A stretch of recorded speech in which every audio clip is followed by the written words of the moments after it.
Hello friends, yoga for part of the life room Pradeep सब सांग मानू पुणी थे स्वागत।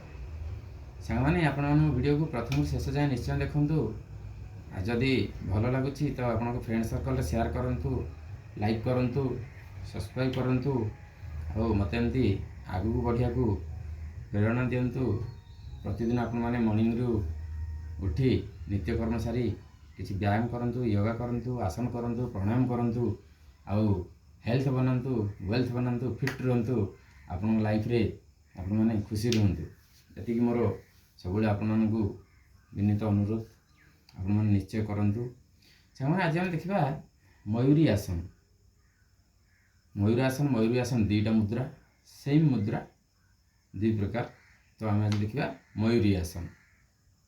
से यही मयूरी आसन करने द्वारा आमर मांसपेशी आउ देहर हाड़ को मजबूत करता है। मयूरी आसन से यही मयूरी आसन करने द्वारा आमर जो पेटर स्टोन भली रोग को आम काटी पार। से आजिकल देखिए छोट छोट पिला स्टोन होची ऑपरेशन कर बाहर कर। रिसेंटली मोर गोटे सांग रही तो तार 3टा होल करके ड्रिल कौन अच्छी सी डॉक्टर से ड्रिल करके होल करके से स्टोन को से पत्थर को बाहर कला। से मयूरासन करने द्वारा आप मैंने पत्थर खाइले भी हजम करें, ये कैपेसिटी रही।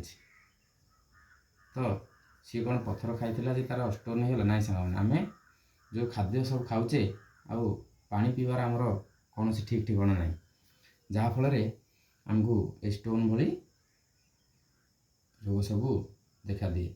आम जो खाद्य खाऊचे तार छोट छोट किसी अंश गोटे जगार जमा हो जाए। पानी न पीवा द्वारा, पानी पीले सी मल त्याग कला बेले से मैला बाहरी पड़ो। जब आम पानी टे कम पीऊचे सी गोटे जगह टी जमा हो सांग को आज जो टी लगे सी स्टोन सृष्टि कर। तो सांग मैंने मयूरी आसन करने द्वारा आमर स्टोन को भी ये काटी दे।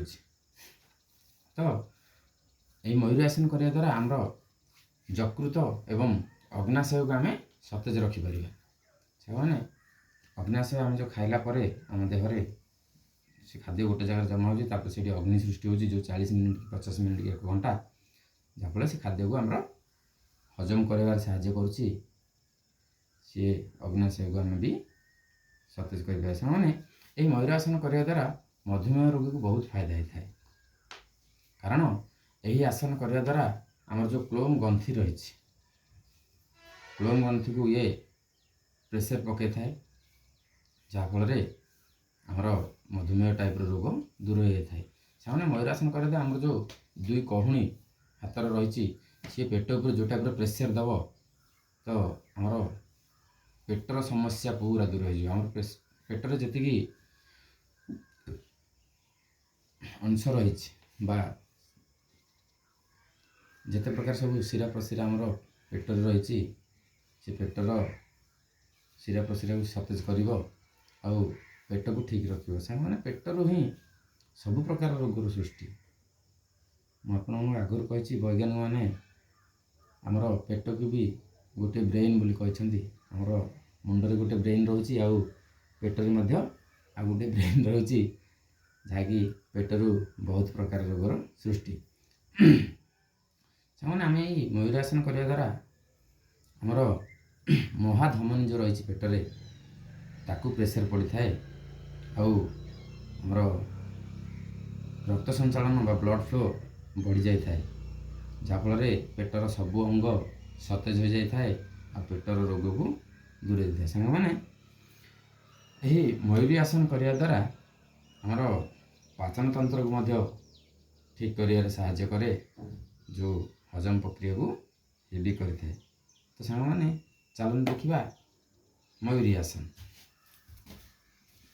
देखो सांग मैंने हाथ एमती रखिए, एमती जहाँ जमी सुविधा से टाइप हाथ को रखिकी मयूर आसन करें। तो देखो आम दुई कहूणी मध्यम पेट को प्रेसर दबा। देखो से हूँ मयूरी आसन। मुझे 2टा मुद्रा कही सामने ये हूँ मयूरी आसन। आपण मैंने जी कैपेसिटी से करने चेष्टा करूँ। 1 सेकेंड 2 सेकेंड। ये हूँ मयूरी आसन। आम गोड़ को लंबा कले सी हम मयूरी आसन। तो मयूर मयूरी जमी पुरुष स्त्री 2 प्रकार सेमती ये हूँ मयूरी आसन। गोड़ को आम लंबा कर रखिले सी हम मयूर आसन। तो सामने आपड़ ये आसन को किसी समय अभ्यास करूँ जी कैपेसिटी। तो आमर कहूनी द्वारा जो पेट को आम प्रेसर दवा आमर जो अंग प्रत्यंग सब पेट रही जो महाधमनी रही ब्लड फ्लो हाई हो जहाँफल पेटर सब रोग कटिज। सामने ये आसन करने द्वारा देखो आम कमी एवढी बाहर बाहर सकाल मुझे किसी खाईनी ओनली पानी पीची। तो एवढी बाहर कहना कारण हजम प्रक्रिया बढ़ी जाऊँ।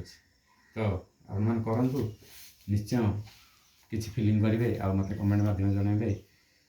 एवं आसन अभ्यास करूँ आउ फिट रुहतु। धन्यवाद।